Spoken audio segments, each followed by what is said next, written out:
Well, first, let me thank you for inviting me to participate in the conference. I'm going to talk a little bit about our overall experience, which spans 3 decades of pediatric cardiac development assistance um, in really low and middle income countries. We'll talk a little bit about factors for success and factors for failure, because not every program that you start is one which moves on to independence and success. So, uh, this career for me actually started in 1991 while I was a congenital fellow at the University of Alabama. Made my first trip as a solo surgeon to help a couple of friends in Bogota, Colombia, set up their programs. And I was impressed on that trip that if you're really going to provide overall assistance to the development of pediatric cardiac surgery in a low and middle income country, you can't go by yourself. You have a need for all of the components of the team. And so we made our first team trip in 1993 to Zagreb, Croatia. This was right after the war there, and they did not have at that time the ability to provide surgery to children under the age of 12. They had sent all their kids previously to Belgrade, and well, Belgrade was the enemy at this time. In 94, at the suggestion of the Medtronic Corporation, actually, we founded a 501c3 called the International Children's Heart Foundation. I was fortunate enough in 1999 to receive endowed professorship here at the University of Tennessee Health Sciences Center in international child health care. That program became fully funded in 2001, and I was able to devote my time full time to providing development assistance for pediatric cardiac programs in low and middle income countries. By 2005, I was routinely making more than 12 trips per year. And you can imagine what that means in terms of flights and scheduling. Um, in 2006, we actually hired another full-time surgeon. And for the fiscal year of 7 and 8, it's the first year that we exceeded 20 trips per year. In 2014, we established our second 501c3, the William Novick Global Cardiac Alliance. And the purpose behind this was to allow us to expand the spectrum of countries that we were assisting. We didn't want to be relegated to simply assisting those countries that had Christian majorities um, uh, within their population. So, how do you get asked to come somewhere? And so, really, over the years, we have received requests from physicians, from a specific institution, from a cabinet level, the Ministry of Health, or even the executive level of a federal government, like the office of the president or the vice president. On occasion, these requests have been stimulated secondary to parents contacting us and saying, our country needs your help, and we want to put you in touch with person X. And so, as a consequence of that, we've just received requests from almost everywhere from within a country. The first thing that we do is perform a virtual site visit. We do not turn any request down. We perform a virtual site visit. And what does that mean? Well, they get get ready, they get a 7-page questionnaire, which covers everything from the infrastructure of the hospital, the local personnel, products that are available, medications that are available, and it covers also the ability of patients to access that hospital. So, is this in a major city? Is it in the capital? Is there an airport? What kind of travel arrangements can be made for the patients? Um, then, if they pass all those criteria, and we say, okay, this is a site where we think we can help them develop a real pediatric cardiac program, or they have a program and they want us to help them move on in terms of complexity of cases, or they would like to decrease the weight of the children they're operating on, or both. So we then make an actual site visit with 2 or 3 team members and make a 2 to 3 day assessment of the site, talking with everybody, looking at everything we can possibly look at. If we determine that we can really help there and that all the criteria are met, then it's an issue of securing funding, correcting any equipment deficits, and then actually scheduling a team. Sometimes this is short as 3 months, and sometimes as long as 13 months. And a lot of it has to do with our ability to secure funding to make at least a 1 year commitment to an institution. Our preference is a minimum of 3 year commitment to an institution. Team members, we take all the critical elements. So everybody goes, including surgeons, anesthesia, perfusion, OR nurses, intensivists. We like to take a pediatric cardiac ICU nurse educator in addition to our ICU nurses, an RT, a pediatric cardiologist, and then depending on the site, we may or may not take along a biomedical engineer. We have already made an actual visit to the site. We know the quality and the type of equipment they have. So if we deem it necessary, we do take a biomedical engineer. Trips vary in duration from 2 to 6 weeks. Yes, 2 to 6 weeks. I would say probably 70% of our trips are 2 weeks in duration, and 30% are 3 to 6 weeks in duration, with most of that group being 3 to 4 weeks in duration. Visits typically are between 3 and 6 times per year to the institution that we have decided to assist. So, what's our effort to date look like? All right. Well, between April of 1993 and December 31st of 2023, we've been to 36 different countries. There were 7 countries that we made initial visits to that were less than 4. So 3 visits, 2 visits, maybe only 1 visit, where we determined that we had incorrectly assessed our ability to assist that program, and or they had not represented themselves correctly. In other words, as it turned out, we visited somewhere, and really the only purpose that they wanted was to have us deliver donated products so that they wouldn't have to buy them. And, we understand the situation for low middle income countries and the financial problems that they encounter. However, our model is to develop programs or improve programs. It is not to provide programs with materials. You need to start your own foundation locally and take care of that yourself. So we visited 60 institutions, and 8 of those institutions were dropped in those 7 different countries after 3 trips or less. As the International Children's Heart Foundation, we made 391 trips. Since November of 2014, as the Novick Cardiac Alliance, we've made 175 trips.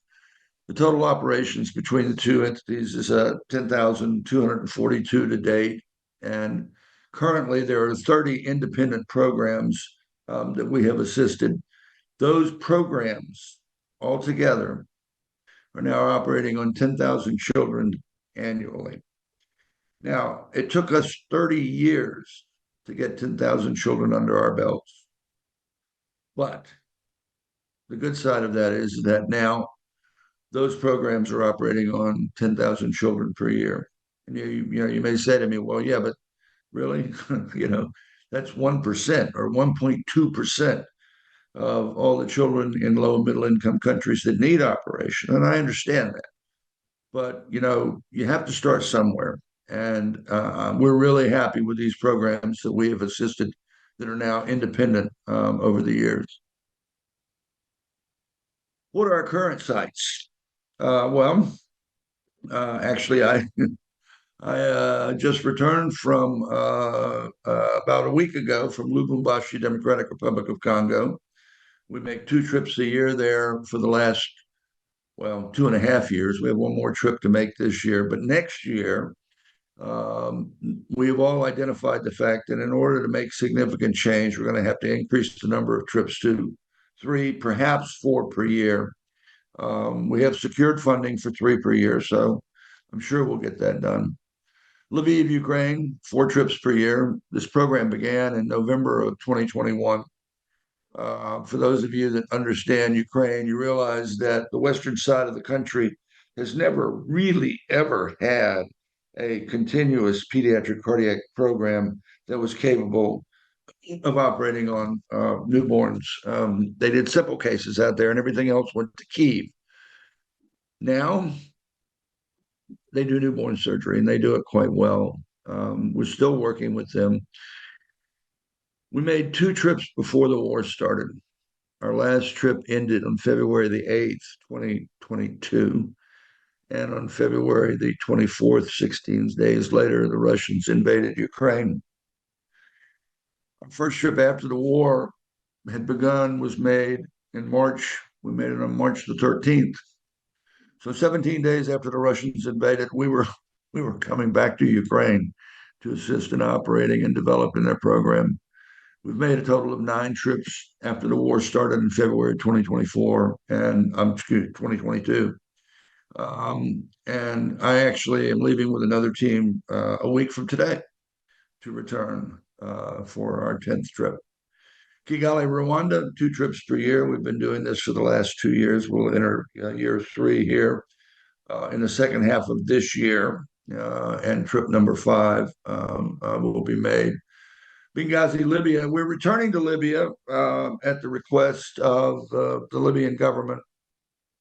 They have promised that they will do their best to provide consistent effort and funding in 3 different sites: Benghazi, Tripoli, and the sister cities of Zliten and Misrata, which are very close to each other.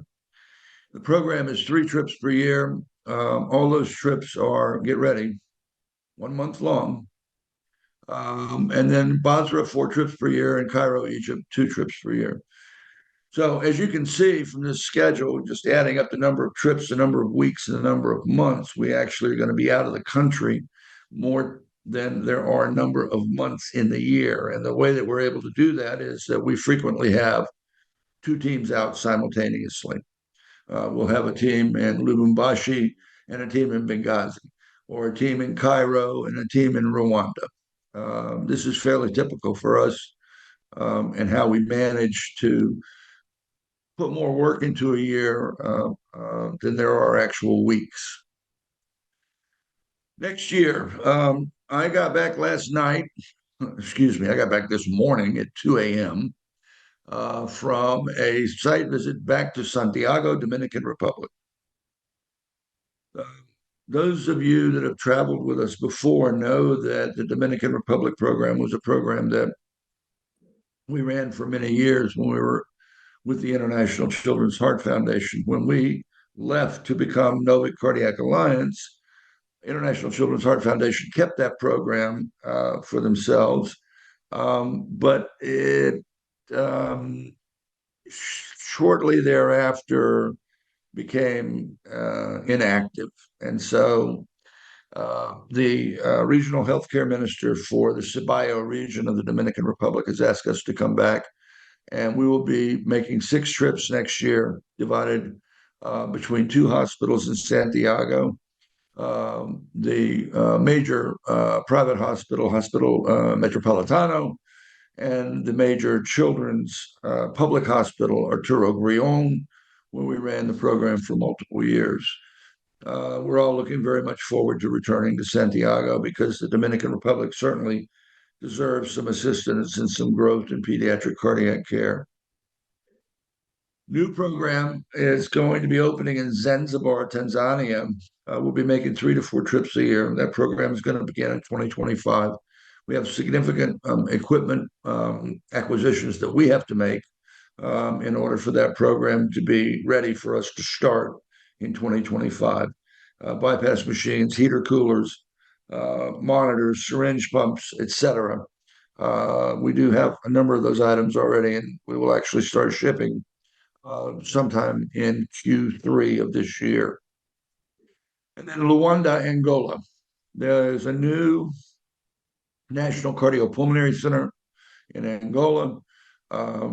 We have visited the center. We made a site visit. It took a couple of years for us to secure funding, but this program will be starting in 2025, and we'll be making between 3 and 4, most likely 4 trips per year of 3 weeks duration. So we're adding a number of trips next year. Should be an interesting year.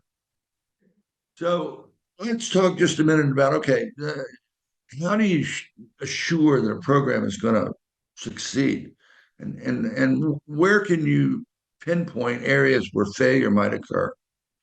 And so this is I think, a very interesting flow chart that was published by Dr. Joe Durrani in 2010 from Mayo. They do a lot of work with Children's Heart Link out of Minneapolis, and they've looked at where failure can occur. And they've diagrammed it here for us. So as you can see, there are 5 major components. There's a vision. Somebody's got to have the vision. Somebody's got to have the skill. Then there have to be incentives. There need to be resources. And then there has to be an action plan that can lead to change on the ground. If any one of these items is missing, it makes starting a program or changing the culture of a particular program extremely difficult. And, I can tell you that after having had 7 false starts on our own, it's over 60 institutions, but still we're running a 10 or 12% false start rate. It's not only a waste of time, it's a waste of finances. It's a waste of hope as well. And so we think that, an adequate accounting, an adequate site visit, not just initial questionnaire, but actually getting on the ground and meeting the people and spending a couple of days with them is really important. Does it always provide you with 100% assuredness that a program is going to succeed? No, but it certainly decreases the chances of the lack of success. You're able to judge all of these issues while you're there, and I think that's critically important when you're entering into providing this kind of care at this level. Now, we are also very high on improving quality across the board. So we encourage all of our sites to enroll in the International Quality Improvement Collaborative in Congenital Heart Disease. As many of you know, this is a database and registry based out of Boston. I've been on the executive and steering committee since its inception way back in 2005 and the initial rollout in 2007. We actually think that this registry and database, which provides quarterly reports to the sites, which are anonymized, so that you see all the results of all the other sites that are involved, but you don't know where they are against your results, and you can therefore make comparison of how you're doing. You can also identify specific areas where your program may not be up to the standards at other low and middle income countries. We also believe you should start an in-house monthly Q&I conference. It's important to involve all departments because this is not a finger-pointing mortality conference. This is what failed the system. What was the failure of the system that caused this problem? And if you don't identify those issues, then it's difficult to improve. We're also extremely interested in local sites developing their own clinical or translational research projects. We encourage that everywhere we go. In addition to continuing medical and nursing education programs. We're not going to stay with them forever. I think our longest tenure anywhere was probably 10 years in Croatia, where we went through multiple different surgeons. But most of our sites were from 3 to 5 years. And so we do provide a lot of education on our trips, but we would like to see them continue that as a program after our departure. Um, Also, I am a huge advocate for student participation. If you don't encourage and engender an interest in global health, global surgery at the beginning of somebody's career, you may never, ever have them become interested in this. And so, as many of you know, we take perfusion students who have won the Perfusion Without Borders scholarship. We also take medical students on our trips from not all over the United States, but in addition, we've taken students from the United Kingdom, from France, from Switzerland, from Italy, and from Spain. And medical students, you know, if we're going to take them, then we also take nursing students. And so we recently, our most recent trip to Lviv a couple of months ago, we took a nursing student from Ireland who wanted to become a scrub nurse. And she came on the trip. And at the end of the trip, she told me point blank, she said, Dr. Novick, I had questions about whether I really wanted to become a scrub nurse or maybe I wanted to be an ICU nurse.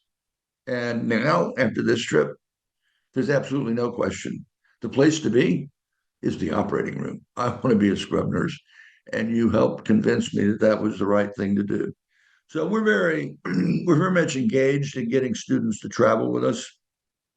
We also like to have the local students, if there's a medical school at the site that we're assisting, to come and participate as well. So this is an all hands on deck for students as far as we're concerned in order to stimulate an interest in pediatric cardiac care, both locally and in a global nature. What do you really need for a successful pathway? And we went over the flow chart before, but let me get specific about this. That vision that needs to come from a motivated staff that understand the vision, know how long it's going to take to get there, and really want to participate all the time. Progress in providing operations needs to be careful, and you need to be sure that you never, hopefully, cause the local team to lose confidence in themselves.